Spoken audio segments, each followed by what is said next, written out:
तो उसने सोचा कि मेरा दोस्त पैसा चाहता है, मैं उसे कैसे भुगतान कर सकता हूँ। मेरे पास इतना पैसा नहीं है कि मैं उसे और दे सकूं, इसलिए मैं कुत्ते को मार दूंगा और इस तरह मैं पैसे देने से भी बच जाऊंगा। कोई कुत्ता नहीं, कोई ऋण नहीं। उसने कुत्ते को मार डाला। पत्र कुत्ते के गले से बाहर निकलकर गिर गया। व्यापारी ने उसे उठाया और उसे पढ़ा। मामले के तथ्यों को जानने के बाद वह दुख से और निराश हो गया। जब तक राजकुमार ने यह कहानी समाप्त की, तब तक लगभग सुबह हो चुकी थी और वह उस आदमी को पुरस्कृत करने के बाद चला गया। राजकुमार ने तब अपने बहनोई के देश का दौरा किया। उन्होंने खुद को जोगी के रूप में वहां छिपा लिया और महल के पास एक पेड़ के नीचे बैठकर पूजा में लीन होने का नाटक किया। आदमी और उसके अद्भुत धर्मपरायण होने की खबर राजा के कानों तक पहुंची। उसे अपनी रुचि महसूस हुई, क्योंकि उसकी पत्नी बहुत बीमार थी और कई वैद्यों के इलाज के बाद भी ठीक नहीं हुई थी।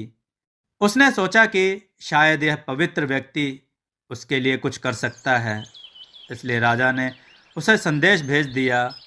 लेकिन जोगी ने राजा के बुलावे से इनकार कर दिया, यह कहते हुए कि उनका निवास खुली हवा में है और अगर राजा उन्हें देखना चाहते हैं तो उन्हें खुद आना चाहिए और अपनी पत्नी को भी साथ लाना होगा। तब राजा अपनी पत्नी को पकड़कर जोगी के पास लेकर आया। औरत ने जोगी के सामने साष्टांग दंडवत प्रणाम किया।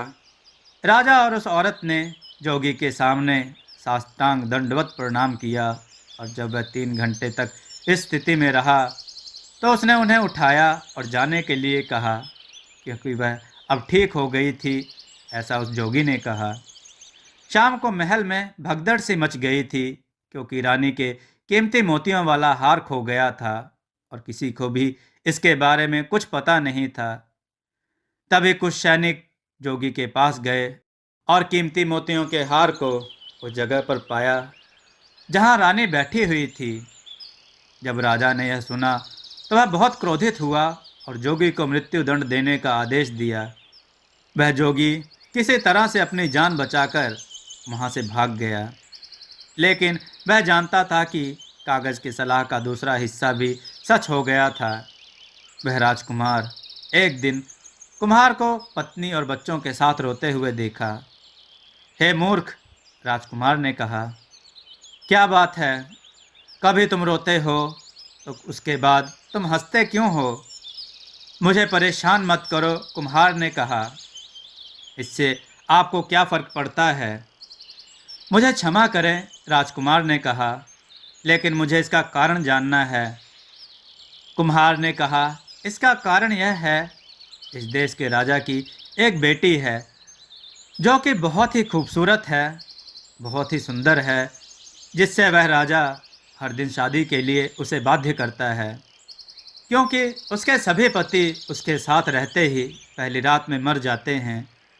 लगभग सभी जगह के युवा इस तरह खत्म हो गए हैं और इस बार हमारे बेटे को बुलाया गया है। जल्द ही हम इस बात की बेरुखी पर हंसते हैं कि एक कुम्हार का बेटा राजकुमारी से शादी कर रहा है और हम शादी के भयानक परिणाम पर रोने लगते हैं। हम क्या कर सकते हैं? वास्तव में हंसने और रोने वाला यह मामला है, लेकिन अधिक नहीं रोते हैं। राजकुमार ने कहा, मैं आपके बेटे के साथ स्थानों का आदान प्रदान करूंगा और उसकी जगह राजकुमारी से शादी करूंगा। केवल मुझे उपयुक्त वस्त्र दीजिए और इस अवसर के लिए तैयार कीजिए। इसलिए कुम्हार ने उसे सुंदर वस्त्र और आभूषण दिए और राजकुमार महल में चला गया। रात में उन्हें राजकुमारी के कमरे में ले जाया गया। क्या मैं नौजवानों की तरह मर जाऊंगा?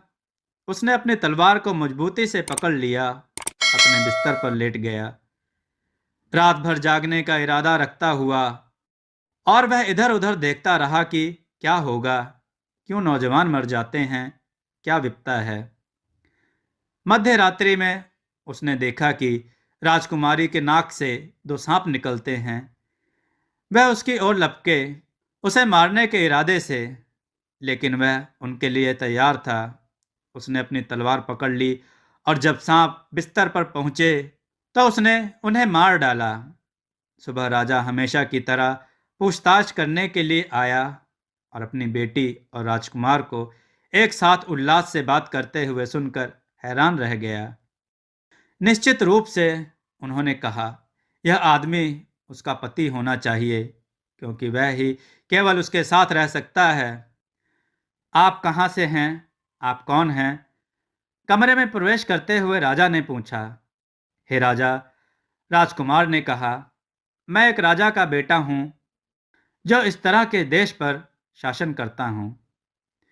जब उसने यह सुना तो राजा बहुत खुश हुआ और राजकुमार को अपने महल में रहने के लिए बोला और उसे अपना उत्तराधिकारी नियुक्त किया। राजकुमार 1 वर्ष से अधिक समय तक महल में रहा और फिर उसने अपने देश में जाने की अनुमति मांगी। राजा ने उसे हाथियों, घोड़ों, रत्नों और पैसों की प्रचुरता के साथ विदा किया। रास्ते में उसे अपने जीजा के देश से होकर गुजरना पड़ा, जिसका हम पहले से ही दोस्तों उल्लेख कर चुके हैं। उसके आने की सूचना राजा के कानों तक पहुंची और उसने विनम्रता पूर्वक उसे अपने महल में रहने के लिए कहा। राजकुमार महल में रह गए। जब वे बहन से मिले तो उसे मुस्कान के साथ स्वागत किया। जाते समय राजकुमार ने अपनी बहन को बताया कि कैसे उसने और उसके पति ने उसकी पहली यात्रा में स्वागत किया था और वह कैसे बचकर भागा था। बाद में वह अपने घर गया, अपनी माँ और पिता को आने की सूचना दी। दुख की बात यह थी कि उसके माता पिता दोनों अपने बेटे के जाने के बाद रो रो कर अंधे हो गए थे। उसे आने दो, राजा ने कहा, और हमारी आंखों पर हाथ रखो और हम फिर से देखने लगेंगे, राजकुमार को राजा ने कहा। राजकुमार ने प्रवेश किया और अपने माता पिता और बाकी सबका प्यार से अभिवादन किया और उसने उनकी आंखों पर हाथ रखा। उनकी आंखें फिर से ठीक हो गईं। तब राजकुमार ने अपने माता पिता को वह सब बताया जो उसके साथ हुआ था और ब्राह्मणी से जो सलाह उन्होंने खरीदी थी, जिसकी वजह से उसकी कई बार जान बच गई थी। राजकुमार की बात सुनकर राजा बहुत प्रसन्न हुए और उसने ब्राह्मणी को बुलाया और उसे ढेर सारा पुरस्कार दिया। दोस्तों, आपको यह कथा कैसी लगी? अपने विचार और सुझाव कमेंट में जरूर दें। हमारी कथाओं को लाइक करें, हमारे चैनल को सब्सक्राइब करना न भूलें। हमारी कथाओं को शेयर जरूर करें, जिससे लोगों को अच्छा ज्ञान प्राप्त हो। जय श्री राम भक्तों।